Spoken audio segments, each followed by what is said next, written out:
Student athletes would now be seen as employees. That is huge. That means that the NCAA and colleges would need to pay their student athletes wages. So on top of the endorsement deals, they would now be getting paid by their college and possibly the NCAA. Hi guys, I'm Sydney Umeri, and this is Retired College Athletes, a platform designed to inspire and inform all athletes through stories and advice from retired college athletes. Let's go ahead and jump into today's video. All right, NIL is here, and we all know it. It's been here for a while, since July 1st, 2021.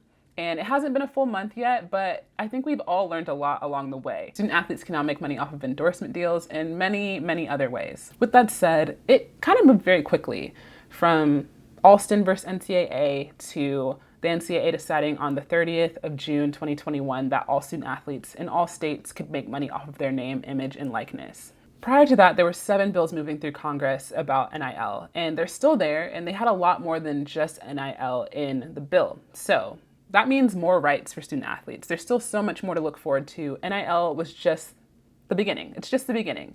And so today I want to talk to you about what some of those bills had in there, what they still have in there, and what you can look forward to in the coming months, maybe coming year as they work through Congress.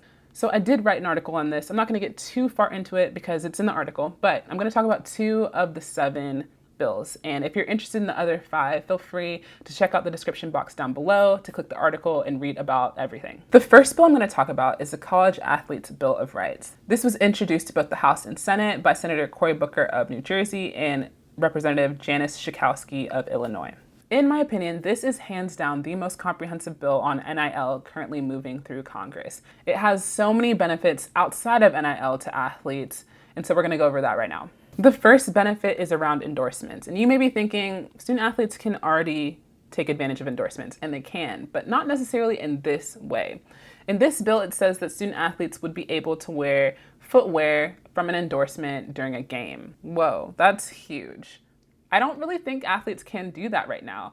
That would be in conflict with some of their school's contracts, but right now, according to this bill, if it's passed, student athletes would be able to take advantage of this. This is a huge deal because those are pretty lucrative contracts that student athletes would be getting into. Because they could wear it in a game with more views, I mean, that's a lot of money right there. So this bill is fighting for that opportunity for student athletes. Now, this may change, it may be edited as it works its way through Congress, but as of right now, that's how it stands. In addition to that, athletes would have an opportunity to take advantage of revenue sharing. Their colleges would have to share revenue around commercial sports to covered athletes. Now, I did read the bill, but I'm not very comfortable with the definition of covered athletes.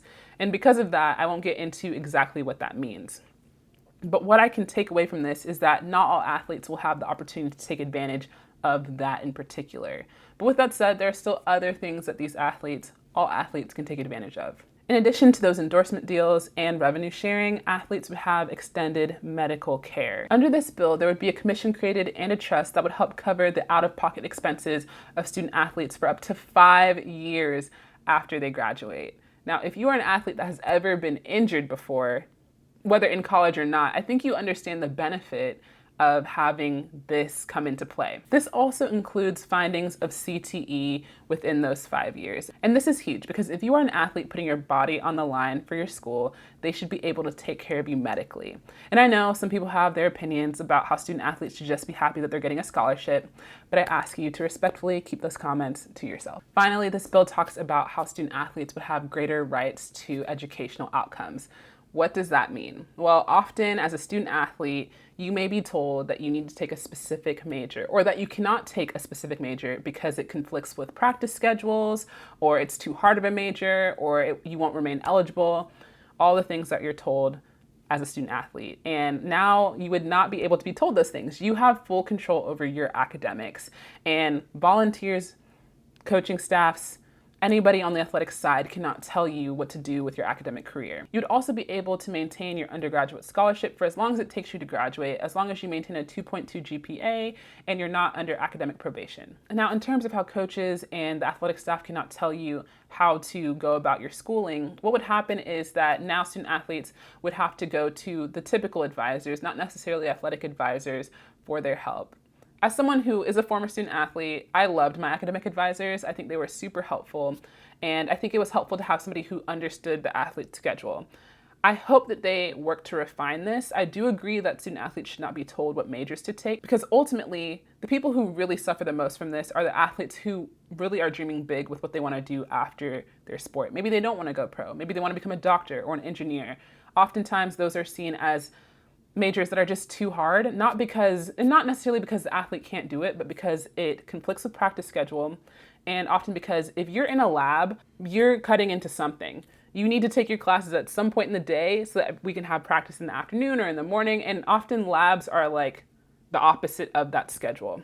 On top of that, those courses are generally pretty intensive, and they know that you'll be spending more time studying, and that's less time doing film and learning plays, and they just see it as a liability. As someone who really valued my academics as a student athlete, I find this to be wonderful. I probably would have continued with my biology major, but I'm glad I went into journalism. So that is the College Athlete Bill of Rights, but there's a whole other bill in Congress that I think really has great benefits. The next bill is the College Athletes' Right to Organize Act, and that is sponsored by Senator Chris Murphy of Connecticut. This is a really unique bill because I think it turns the NCAA on its head.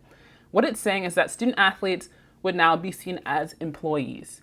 That is huge. That means that the NCAA and colleges would need to pay their student athletes wages. So on top of the endorsement deals, they would now be getting paid by their college and possibly the NCAA. This turns the NCAA's idea and model of amateur athletics on its head. Now they're employees. What Senator Chris Murphy is saying is that student athletes have long been seen as employees, but they just haven't been given that title.